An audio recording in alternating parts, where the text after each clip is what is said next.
मित्रों, मैं पंडित ज्ञानेंद्र त्रिपाठी शिव शक्ति ज्योतिष परामर्श केंद्र से आप सभी का इस कार्यक्रम में तहे दिल से स्वागत करता हूं। मित्र, बने रहिएगा हमारे साथ कार्यक्रम के अंतिम तक। आज बात करेंगे सूर्य का गोचर। सूर्य जो हैं कन्या राशि में गोचर कर रहे हैं।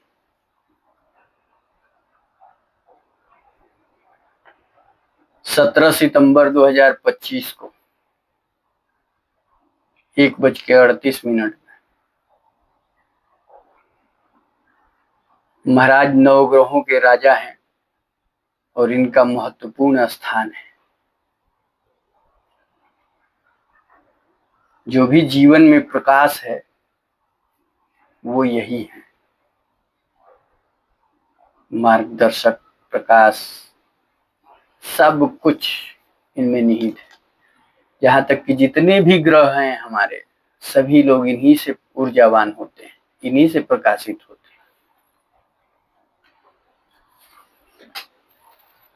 चाहे वो चंद्रमा हो, मंगल हो, बुध हो, बृहस्पति हो, शुक्र हो, शनि हो, राहु हो, केतु। अगर ये अस्त, तो मुख्य ग्रहों का अस्तित्व थोड़ा सा वो हो जाता है, परंतु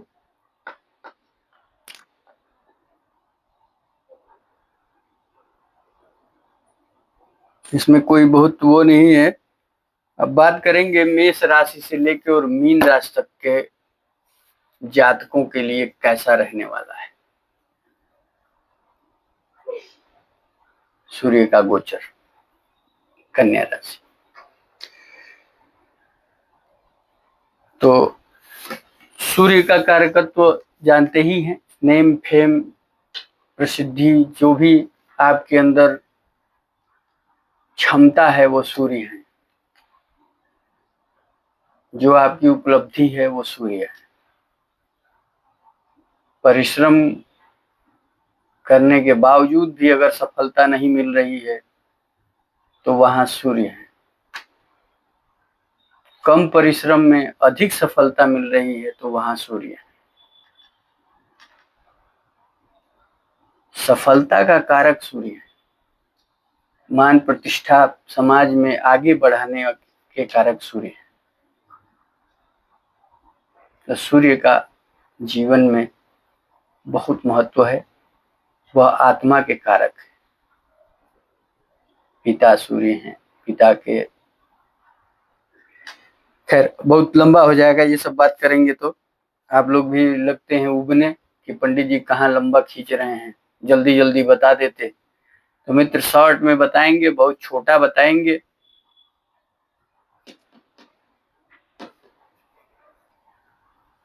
सूर्य का कन्या राशि में गोचर किन नक्षत्रों को अपने अंदर समाहित करके और ये समय गुजरेगा, तो उसमें आता है उत्तरा फाल्गुनी नक्षत्र, दूसरा चरण, तीसरा चरण और चौथा चरण।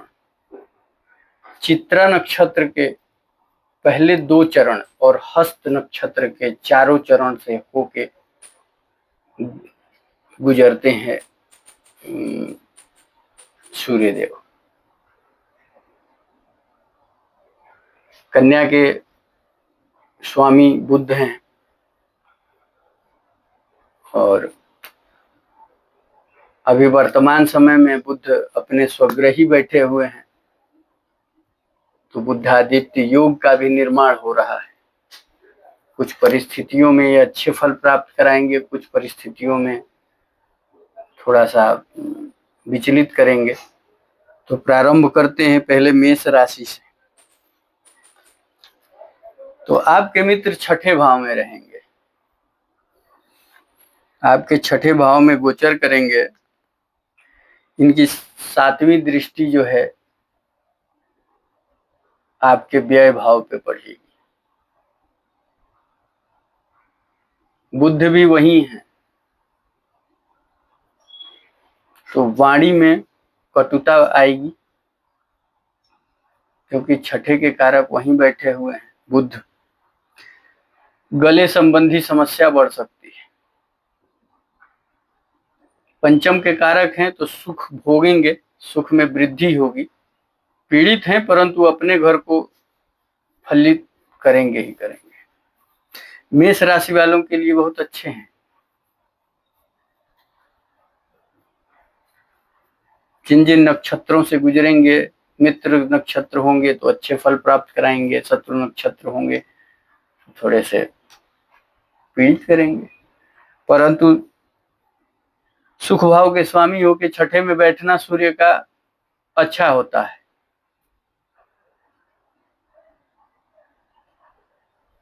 इसमें घबराने की बात नहीं है। कैरियर में भी सफलता प्राप्त होगी। विदेश जाने के योग बनेंगे,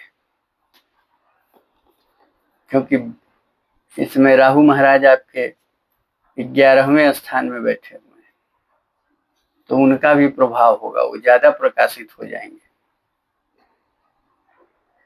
तो मिथुन के लिए, मेष के लिए बहुत अच्छा रहने वाला है ये गोचर। उपाय की बात करें मित्रों, तो भगवान सूर्य को अर्घ्य जरूर दीजिएगा, क्योंकि ये छठे भाव में पीड़ित हो रहे हैं। गर्म ग्रह हैं लेकिन छठा भाव डिस्टर्ब होता है, इसलिए सुख में वृद्धि करने के लिए संतान पक्ष, विद्यार्थी हैं तो शिक्षा भी प्रभावित होगी। संतान प्राप्ति के योग बने हैं, संतान प्राप्त होगी। बात करेंगे वृषभ राशि की। केंद्र के स्वामी त्रिकोण में जाके बैठे हुए हैं, मित्र घर में। बहुत शानदार, जबरदस्त रिजल्ट देंगे मित्र। टेंशन तो लीजिए ही मत। अप्रत्याशित लाभ होने के योग बने, अच्छा लाभ प्राप्त कराएंगे। संतान पक्ष से खुशखबरी प्राप्त होगी, सुख में वृद्धि होगी, संतान में वृद्धि होगी, माता के सुख में वृद्धि होगी। भूमि भवन वाहन का विचार किए थे वो भी प्राप्त होगा। सर्वांगीण विकास होने वाला है।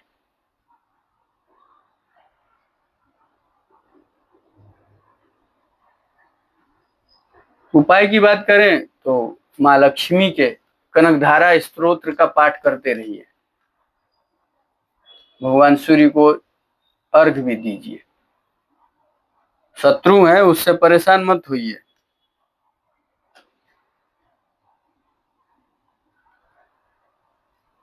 सुख भाव के कारक है। वृषभ के लिए तुला और वृषभ के लिए सूर्य बहुत पॉजिटिव नहीं होते हैं, लेकिन उनका भाव जो है वो आपके शिक्षा, संतान, सुख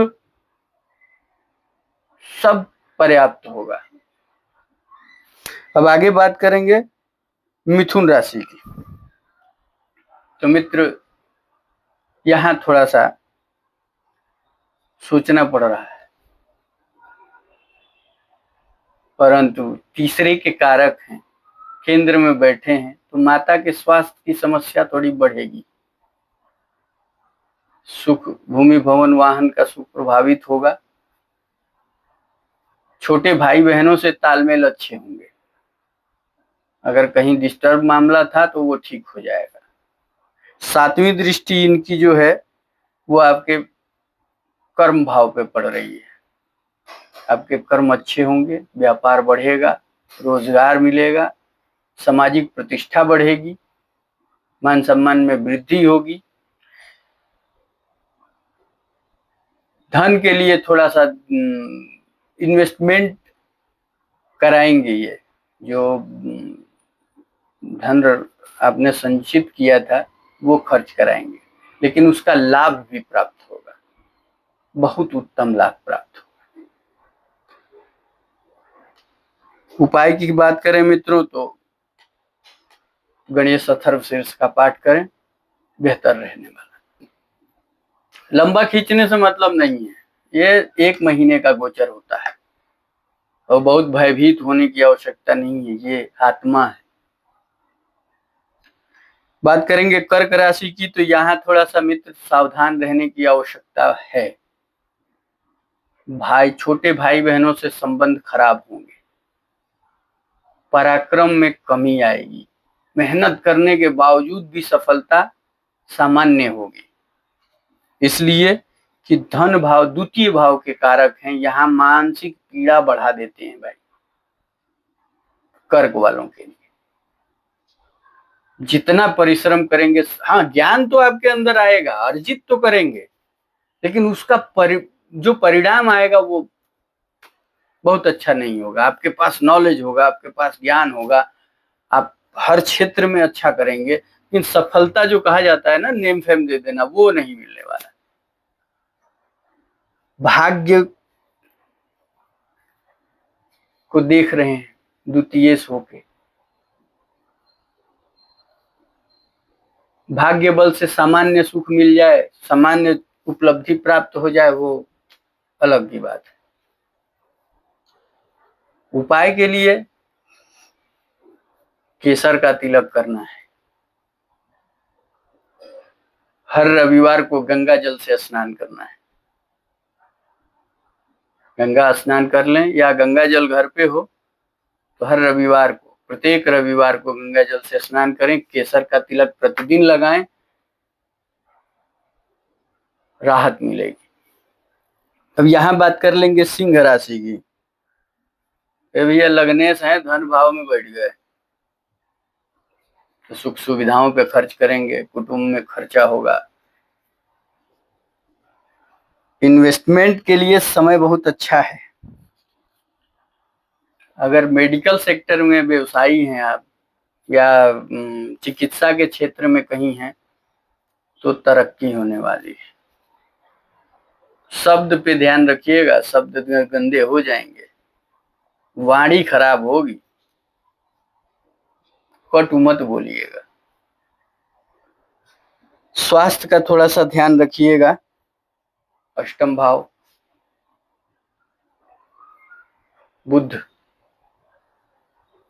देख रहे हैं, साथ में सूर्य हैं, तो क्रोध पे नियंत्रण रखिएगा। गुस्से में आएंगे, क्रोध बढ़ेगा, विवाद हो जाएगा चाचा पितिया पड़ोसी से। उपाय करें, क्या करें मित्रों, तो मदार के वृक्ष की पूजा करें। मदार होता है, मदार का वृक्ष होता है, अगर संभव हो तो एक लाल कपड़े में उसका जड़ जो है बांध के और अपने पॉकेट में रखिए, अच्छा लाभ देंगे, बहुत अच्छा। बात करेंगे कन्या राशि की। यहाँ मामला थोड़ा दिक्कत वाला है। व्ययेश होके और लग्न में बैठ गए, पत्नी के स्वास्थ्य पे समस्या बढ़ेगी, उसका ध्यान रखिएगा। दाम्पत्य जीवन में कटुता बढ़ेगी। नौकरी के क्षेत्र में उच्च अधिकारियों का सहयोग नहीं प्राप्त होगा, यहाँ थोड़ा सा मामला उल्टा है। अगर किसी कोई जांच या किसी उसमें घोटाले वगैरह में है, कोई आरोपित है कहीं, तो उसमें सजा मिलेगी, परेशानी बढ़ेगी। उपाय के लिए बात करें मित्रों, तो इसमें सबसे सटीक उपाय, सबसे शानदार उपाय ये है, पिता के शरण में रहिएगा। पिता का सम्मान, पिता से हर बात बिना बात पूछे, बिना सलाह लिए कोई कार्य मत करिएगा। अगर पिता नहीं है तो चाचा हैं, पिता तुल्य जो व्यक्ति हो उससे सलाह लीजिएगा। ये रामबाण इलाज है, आपको सहयोग प्राप्त होगा, और यही उपाय है, कोई और उपाय नहीं। बड़े बुजुर्गों के सानिध्य में रह के उनके कहे अनुसार चलना उचित होगा। वैसे हनुमान चालीसा का पाठ 11 पाठ प्रतिदिन करें, राहत मिलेगी। अगर कोई नहीं सलाह देने वाला है तो हनुमान जी महाराज तो वही हैं, रहिए उनके संग। अब बात करेंगे मित्रों तुला राशि की। लाभ के स्वामी व्यय भाव में, आय से अधिक व्यय होने वाला है, खर्च बढ़ेगा। जितना इनकम होगा, जितना लाभ होगा, समाज से लाभ होने वाला है। एक यहाँ बड़ा बढ़िया कंसेप्ट है, समाज से ही लाभ होगा, सगे संबंधियों से ही लाभ होगा, समाज से लाभ होने वाला है। लाभ के स्वामी, हाँ अब एक और बात, इसमें विपरीत राजयोग का भी निर्माण है। इसमें विपरीत कंडीशनों में भी आपको लाभ होगा। मानसिक पीड़ा है लेकिन आपके कार्य होंगे, बनेंगे, बनते जाएंगे। हाँ, स्वास्थ्य से थोड़ा सा सतर्क रहना है, रक्त विकार आ सकता है, हार्ट वगैरह की समस्या हो, बीपी वगैरह की हो तो सावधान रहिए, खान पान पर नियंत्रण रहे। शत्रु परेशान करेगा, शत्रु बढ़ेगा, परेशानी बढ़ेगी, लेकिन लाभ होना है, इतना जान लीजिए कि लाभ होगा तो होगा। मानसिक पीड़ा के साथ लाभ होने वाला है। आप कहेंगे पंडित जी मानसिक पीड़ा भी होगी तो लाभ कैसे होगा? अरे जो आपने कर दिया वो लाभ हो रहा है, वो परेशान करे आपका कार्य नहीं रुकेगा, परेशानी बढ़ेगी थोड़ी। उपाय की बात करें मित्रों तो गजेंद्र मोक्ष का पाठ सुपर रहेगा। गजेंद्र मोक्ष का पाठ करिए, उत्तम लाभ प्राप्त होने वाला है। अब यहां आ जाइए वृश्चिक राशि वालों के लिए। कहा भैया त्योहार तो सबसे फर्स्ट क्लास,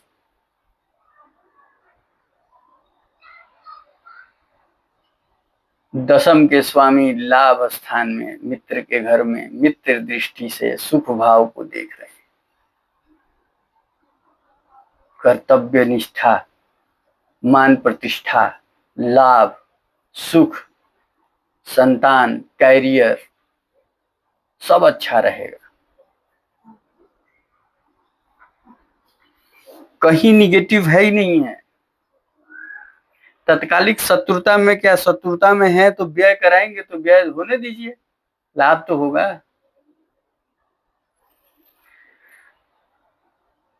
पिता के सुख में वृद्धि, मान सम्मान, तो उच्च अधिकारी हैं जिनका प्रमोशन रुका हुआ है, प्रमोशन पक्का है, मालिक होना तय है। उपाय के लिए कहेंगे, उपाय करना जरूरी है, क्योंकि जब नक्षत्रों में ये गोचर करेंगे ना, उस बीच थोड़ी थोड़ी समस्या बढ़ाएंगे, इसके चलते उपाय जरूरी है।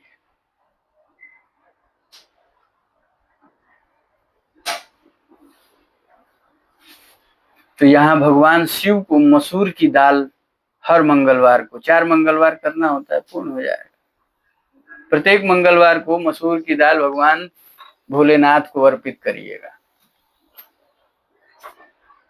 उत्तम होगा। तो हुए अब वृश्चिक राशि की, उपाय भी हो गया। अब यहाँ बात करेंगे धनु राशि की। वही भाग्य के स्वामी, कर्म भाव, व्यापार, रोजगार, प्रतिष्ठा, सब कुछ आपको भी प्राप्त हो रहा है। भूमि भवन वाहन का सुख मिलेगा, माता के सुख में वृद्धि होगी।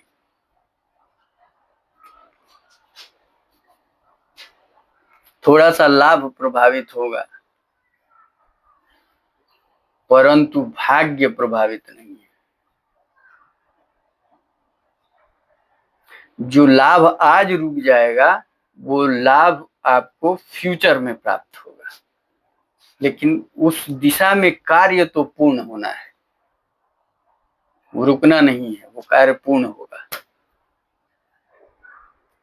भाग्य, हाँ, धार्मिक आस्था बढ़ेगी, धार्मिक क्षेत्रों में कार्य करेंगे।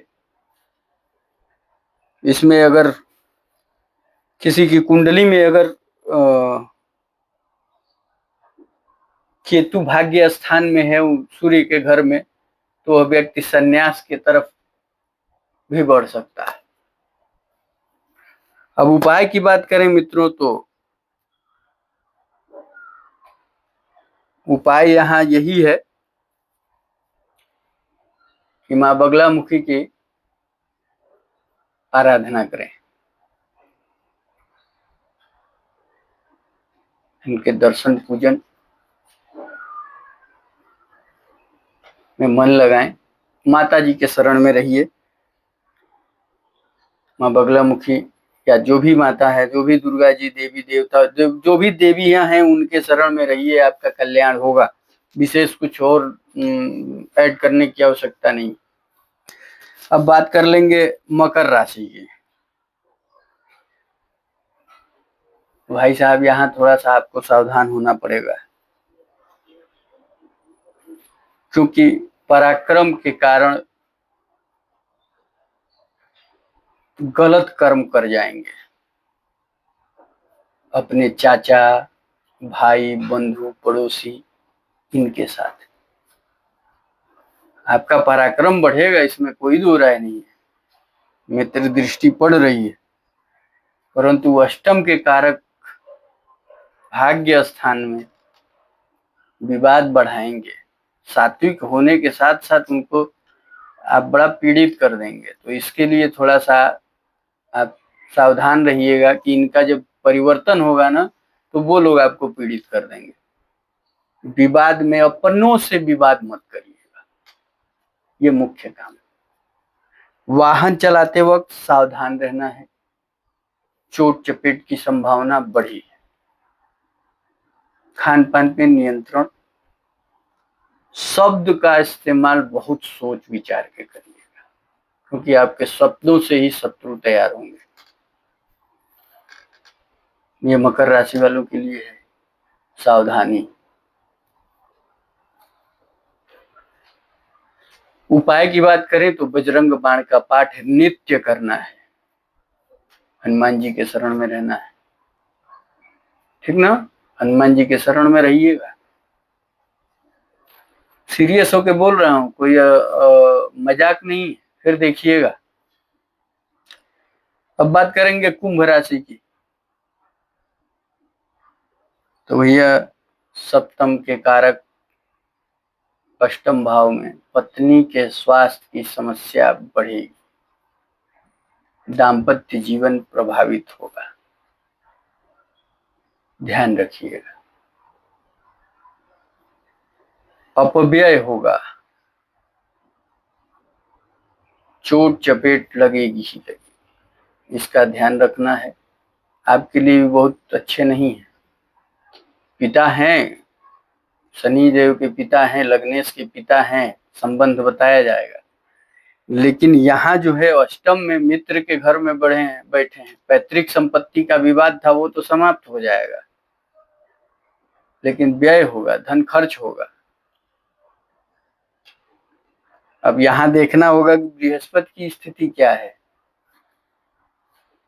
जो द्वितीयेश हैं, और आपके सुख भाव के स्वामी गोचर से तो देखा जाए तो ऐसे ही है, अष्टम में ही। हाँ, अतीन्द्रिय जानकारी होगी आपको कुछ नई विषय वस्तु की जानकारी होगी, इस पे ध्यान रहेगा। कैरियर के क्षेत्र में अच्छी स्थिति रहेगी, लड़ाई झगड़े से दूर रहिएगा, इसका ध्यान रखना है। उपाय की बात करें तो वही हनुमान चालीसा का पाठ 11 पाठ प्रतिदिन करें, दिन को बेहतर बनाने के लिए। और ये नहीं कि मैं ऐसे ही कार्यक्रम कर देता हूं और वो हो जाता है। भाई साहब, सटीक बताता हूं जो भी है। अब कोई जबरन की कुछ भी कहे तो वो अलग की बात है, अब बात करेंगे बात करेंगे मीन राशि की। शत्रु पक्ष, ससुराल से विवाद, पत्नी से विवाद, नौकरी के क्षेत्र में दिक्कतें, व्यापार लाभ के प्रति नहीं जाएगा, कर्ज बढ़ जाएगा, मानसिक उलझनों के साथ सफलता देंगे। ये समय थोड़ा सा संघर्षपूर्ण रहेगा सप्तम भाव को लेकर।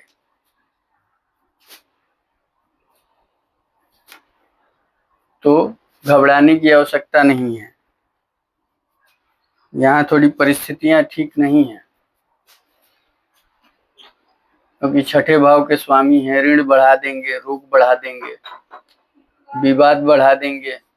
मित्र घर में हैं, परंतु कारक कौन है? छठे भाव के। तो संबंधों में जो ससुराल पक्ष का संबंध है, जो पार्टनरशिप में व्यवसाय का संबंध है, उसमें खटास लाएंगे, उसमें विवाद पैदा करेंगे। उपाय की बात करें मित्रों, तो गजेंद्र मोक्ष का पाठ करना है आप, जिनको बेहतर बनाने के लिए, ये समय अवधि को बिताने के लिए। तो कुछ विशेष परिस्थितियां हैं जिनमें अच्छे लाभ तो केवल मेष, मिथुन, वृश्चिक और धन को ही है। इनको लाभ प्राप्त हो रहा है, इनके लिए ठीक है। मगर अन्य राशियों के लिए, जैसे आपके कर्क हो गया, कन्या हो गया, तुला हो गया, मकर हो गया, कुंभ हो गया, मीन हो गया, इनके लिए ठीक नहीं। तो संभलना है। और मैं यही ईश्वर से कामना करूंगा कि आप लोगों का जीवन सुखमय हो, मंगलमय हो, आप लोग दिन दूना रात चौगुना तरक्की करें, और हमारे चैनल को सब्सक्राइब करें, लाइक करें, शेयर करें, और घंटी के बटन को दबाएं, प्रेस ऑल ऑप्शन को कर दें, ताकि हमारा नोटिफिकेशन आप तक पहुंचे। इसी उम्मीद और इसी कामना के साथ हमसे संपर्क करने के लिए हमारा नंबर स्क्रीन पे दिया हुआ है। मैं रोज कहता हूं, कुंडली निर्माण के लिए, कुंडली विश्लेषण के लिए, कुंडली ग्रह दोष निवारण के लिए, वास्तु समस्या के लिए, पूजा अनुष्ठान के लिए आप हमसे संपर्क करें। ज्योतिषीय उपाय द्वारा उसका समाधान कर दिया जाएगा। जीवन में किसी प्रकार की समस्या हो तो इजाजत चाहेंगे। हर हर महादेव, शिव शंभो।